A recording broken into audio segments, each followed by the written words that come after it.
Afternoon and welcome to today's Adweek webinar, 5 Tips to Optimize Your Omni-Channel Marketing, brought to you by Neustar. I'm Stuart File, Custom Publishing Director of Adweek, and I will be your host for today's session. Just want to do a few housekeeping items before we get started. First off, I just want to go over the timing. The presentation itself should go for about 30-35 minutes. Afterwards, we will have time for a Q&A session with today's speakers. If you do have a question during the webinar, please use the Q&A widget in the On24 screen, and your questions will be directed to us, and afterwards I will be able to ask those questions to the speakers. Also, if you use the resource list widget in On24, it's the little green folder in the middle on the bottom. You'll be able to download a copy of today's presentation so you can see the slides or have a copy of the slides. Finally, this and other Adweek webinars, you can find out about them on the Events tab of adweek.com. I'd like to take a moment and tell you a little bit about today's speakers. Rob Gatto is the SVP. Let me just move ahead to the slide. Here we go. Rob Gatto is the SVP of Media and Advertising at Neustar, and Rob oversees Neustar's efforts in media and advertising, working with agencies, ad tech, lead generation companies. And before joining Neustar, he was president of media analytics firm Aggregate Knowledge, which Neustar acquired earlier this year. Rob is being joined by Andrea Volman, the Senior Director of Product Marketing at Comscore, where she's in charge of marketing for AdFX, an end-to-end suite of advertising effectiveness solutions. And she also supports a variety of thought leadership initiatives at the company. Rob and Andrea, welcome. And Rob, let me pass this on over to you for today's webinar. Thank you, Stuart, and thank you, Andrea, for joining. And everybody else, good afternoon on the East Coast, good morning everywhere else. We're going to spend a little bit of time on, from an agenda perspective today, on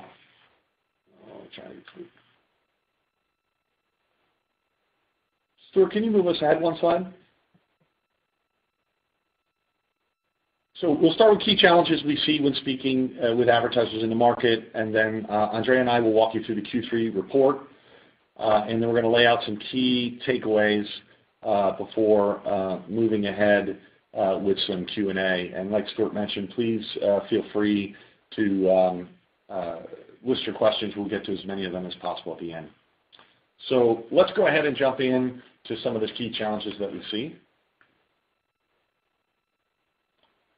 So marketing dollars continue to grow for opening markets, launching new products and services, attracting, acquiring, and retaining customers. A recent Gartner survey showed that annual marketing budgets now total almost 10% of a company's overall revenue. Out of that, 18% of it will be spent on projects that impact the customer experience, whether it be online or offline. And if you think about that, it's $558 billion in 2013 alone, and that's just within the Fortune 500. And so marketers are spending millions on their websites. They're attempting to integrate online and offline touch points. They're delivering more relevant advertising to their customers and their prospects. But I think they all have a similar feeling, at least the ones that I speak with, which is it really moving the needle? Am I really getting what I'm paying for?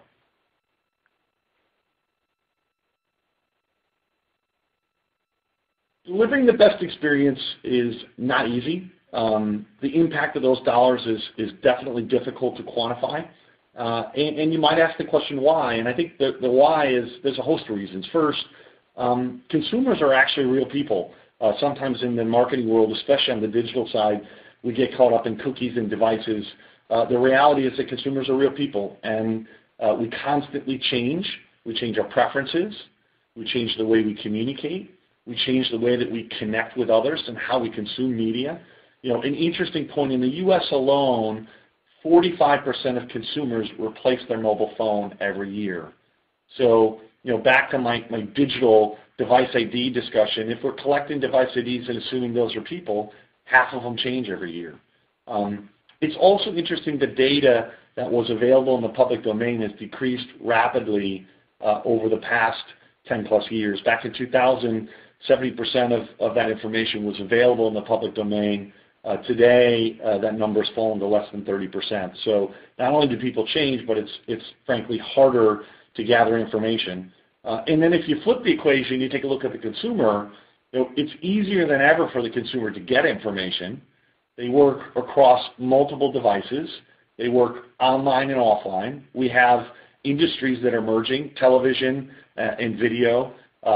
Video streaming services are certainly attacking the cable and the satellite industry. So, consumers on average today have 5.8 touch points before they go ahead and take an action, which means that an advertiser has to manage their way through all of those touch points.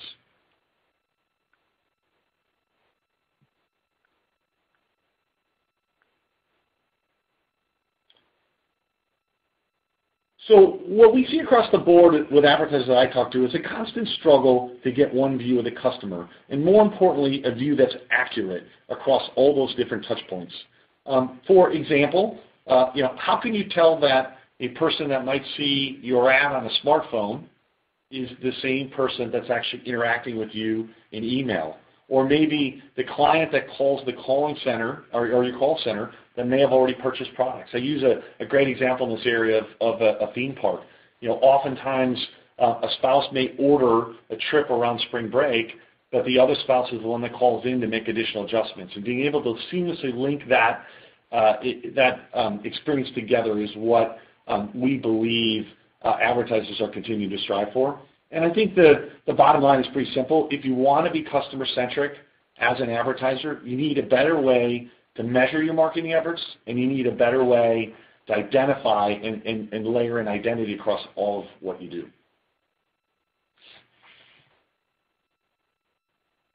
So here at Neustar, we actually call that precision marketing.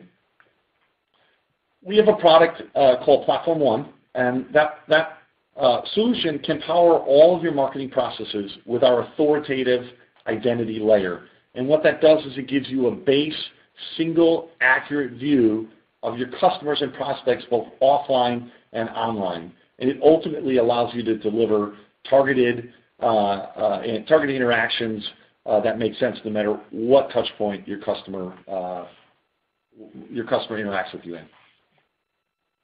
Okay, so I'm going to shift gears to the second part of this, and Andre and I are going to go through the Q3 Media Intelligence Report. For those of you who have not attended one of these, I do these every quarter. The Media Intelligence Report is a consolidated look across all our advertisers, and it allows us to provide some key insights into media metrics like cost, engagement, reach by channel, campaign spend by media format, CRM data performance, and audiences and attributes that work by vertical. And then we've layered in this year some viewability that Comscore is going to bring to the table as well. This report covers over 220 billion digital events in Q3. All right, so let's jump into the analysis. So the first metric we're going to talk about is cost. And this metric is an index of the cost to reach new users, and it's blended across typical cost type metrics like cost per thousand, cost per click, and cost per action. What we see here is that social continues to demonstrate the best cost efficiency among all of the channels, and you'll see across the bottom we've got a social channel, a portal channel, a network, and an exchange, and those can be defined by social as obvious, advertising in the social space. Portal is your typical large portals like MSN, Yahoo, or AOL. Network are ad networks that still exist, whether they be vertical or non-vertical. And then exchanges is all of the inventory that's currently bought by DSPs. You'll see that in addition to social, that exchanges continue to be the second best alternative. They are certainly an excellent lower funnel alternative. Their average CPAs are at par with those of social. We are definitely seeing increasing pricing pressures in both of those channels due to the increasing demand for the inventory. And I think you'll see in the little yellow on each of these slides we list a pro tip. The use, and from our perspective, for cost efficiency is certainly a blend of social and exchange-based traffic in this case. Okay, the second index we're going to look at is reach efficiency, and this is actually a blend of cost plus unique reach. The ability of a channel to see unique users that are only unique to them blended in with the cost to reach those particular users. Interesting here, social saw a pretty drastic drop, 130-point decrease in its ability to reach exclusive users efficiently. As advertisers increased their buys into the news feed inventory, we saw exchanges absorb most of this demand. And so the way that we treat DSP-driven inventory, including those bought in the Facebook exchange, is we consider that exchange-driven inventory for this report. And so what you'll see is a large growth in social being bought via the exchanges as opposed to directly bought inside of the social entity itself. Some other things that we see here, agencies and advertisers are definitely moving more of their media spend towards programmatic, which is probably not a surprise to anybody. There's also an increase in the use of first and third-party audience data to target users inside of social inventory, especially in Facebook. We see a strong movement towards custom audience or the layering of client-based data on top of Facebook custom audiences. And then similar to exchanges, portals actually saw an increase in reach efficiency in Q3 as well. And again, we think that the increases on portal and exchanges here are really driven not necessarily by their own gains or a sudden increase in effectiveness, but probably the overall share of the media spend from a social perspective. Okay, so we're going to move on to our next index, which is user quality. And user quality is basically a combination of the uniqueness of the inventory that the channel provides and the stability or the frequency at which you can reach it. So how many times am I able to see that cookie or that device ID within a given channel? So it shows stability in the user base. So interesting here, and this is a change from prior quarters, for reaching quality users, exchanges are now beginning to outperform all channels. Social is at a similar rate, but we've seen a large uptick on the exchange side. Not only are exchanges able to see more users, but they can see those same users more often. I think that this is partly because of the advent of private exchanges. We're beginning to see more programmatic done, less on a broad-based open exchange environment, and more private exchanges, which is making the exchange inventory look, feel a lot more like traditional premium inventory. Okay, our last index is an MTA index, and what this is we take the actions that are being driven and we look at the inventory that people have seen before they've taken an action, and we look at it on a timeline as well as a number of interactions, and we produce what is called a multi-touch attribution study. And what we're looking for here is we're looking for upper funnel activities followed by lower funnel activities, and which channels are actually showing up in what part of the funnel. So Q3 marks a departure from the traditional view that social is primarily a brand awareness or upper funnel channel. Exchange-based social traffic buys are increasing and are driving really social down into the lower portion of the funnel. It's also obvious that exchanges have traditionally been a cost per action or a direct response vehicle, and we continue to see that here on the chart. And we definitely continue to see that portals and networks are upper funnel activity. Again, networks, as I discussed in the last quarter's report, networks continue to evolve into more private-oriented inventory and again have begun to move from lower funnel more towards brand oriented.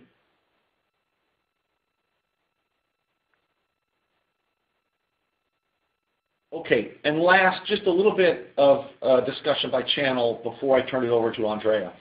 The bulk of marketer spend is still on display and social ads. Video was close to 8% of the entire spend for the quarter, which is a significant increase. We saw the majority of the placements not in exchanges or ad networks, but in portals and individual publishers.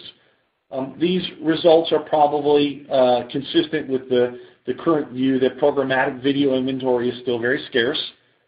We do expect to see this increase rapidly. A number of our partners in the programmatic space are continuing to drive growth on the video side. Targetable social newsfeed inventory seems to be driving continued demand among brands. They're definitely pushing a significant portion of their ad spend to access social impressions via exchanges. Social now represents about 30% of all of the exchange-oriented inventory. And then mobile share is still marginal among all top brands. Mobile has the potential to be a great acquisition vehicle in many verticals. However, given the persistent measuring challenges, I think that measurement and the lack of audience data continues to hold mobile back, except in the areas where location-aware advertising is mainstream, which is where I think we're seeing mobile use today. So with that, I'm going to turn it over to Andrea to talk a little bit about viewability. Thank you, Rob. Really good insights and good tips for everyone. What I want to do is take a couple of minutes to talk to you all about viewability and how viewability measurement fits into this overall process of evaluating campaign delivery and really getting the most out of your advertising investments. Over the past couple of years at Comscore and in the industry overall, there's been this increased focus on this topic of viewability, which is really whether or not an ad has delivered an opportunity to be seen. And it really centers around the simple fact that if an ad isn't seen, it can't possibly do its job of creating some sort of direct response behavior or building a brand, eliciting some sort of feeling or motion about a brand or about a product. One of the interesting things that we found at Comscore as we started to really look at viewability in the industry is that there's little correlation between in-view rates, so the rate at which an ad is in view, delivered in view, and CPMs. So when we think about this in terms of alignment of price and value, there's really no correlation there today. And increasingly, we're moving toward a world where with transparency, with measurement solutions like viewability measurement solutions, we can try to align price and value in a better place. But what it really means today is that there are going to be advertisers that are paying too much for low quality impressions that have low in-view rates, and there are others that are paying not enough for high quality impressions with high in-view rates. So again, viewability measurement has really come to bear in the market and has gotten this increased focus so that we can better align price and value through measurement and through transparency to really understand where that discrepancy exists.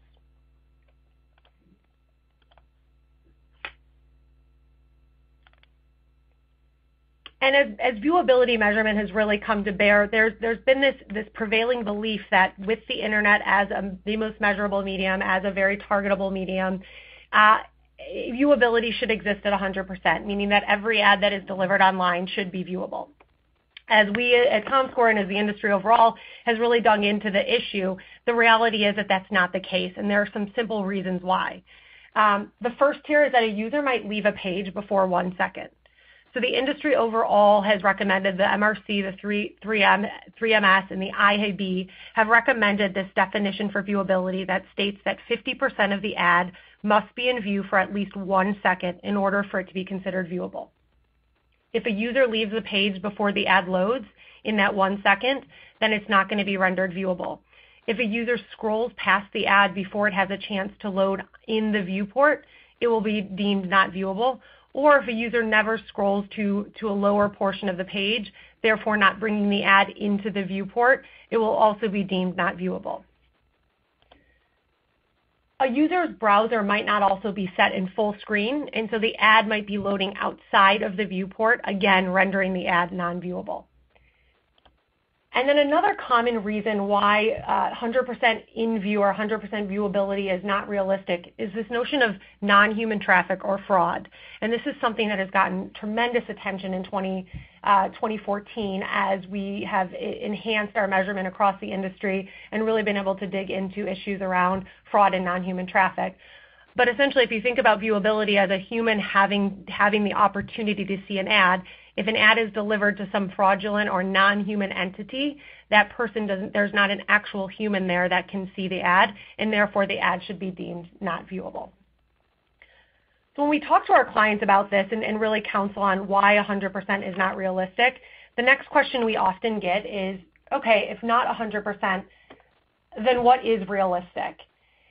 And so what I'm going to walk you through here are some averages or benchmarks that we've produced, and we produce these on a quarterly basis to really help provide the industry with some sort of benchmarking or guidelines in terms of what they should be expecting across the various ways that ads are bought and sold online.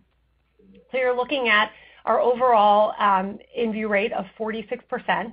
That means that across all of the impressions under measurement in Q3 of 2014 in the U.S., 46% of the ads were delivered in view.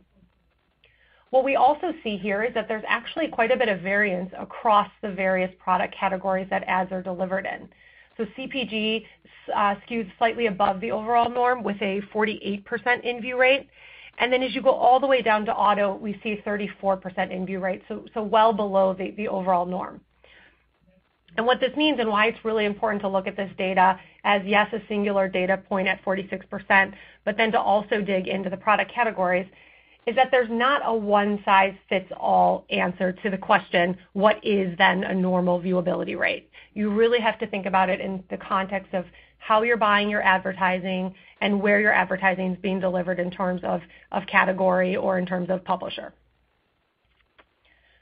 Another way to think about this or look at this is in terms of premium versus non-premium buys. And so you're looking at data from our normative database in VCE. This is Q2 2014, and again, it's US data. And we're looking at a cut of in-view rate for premium impressions versus non-premium impressions. And in this analysis, we define premium impressions as those that are run directly on a publisher site. So those are ads that were bought directly via the publisher. And non-premium are indirectly run via exchanges, ad networks, DSPs, etc. So again, quite a bit of difference between those that are bought directly versus indirectly. Again, another signal why it's really, really important to think about your specific campaign objections and the way in which that you're buying and selling campaigns when you're thinking about what the ideal or what the optimal in-view rate should be. And I want to close out here with just a couple of tips to think about how to sort of contextualize this data and how our clients are using it in the context of buying and selling with viewable impressions in mind. The first thing to do is really be sure that you set these expectations up front very early on in the negotiation process.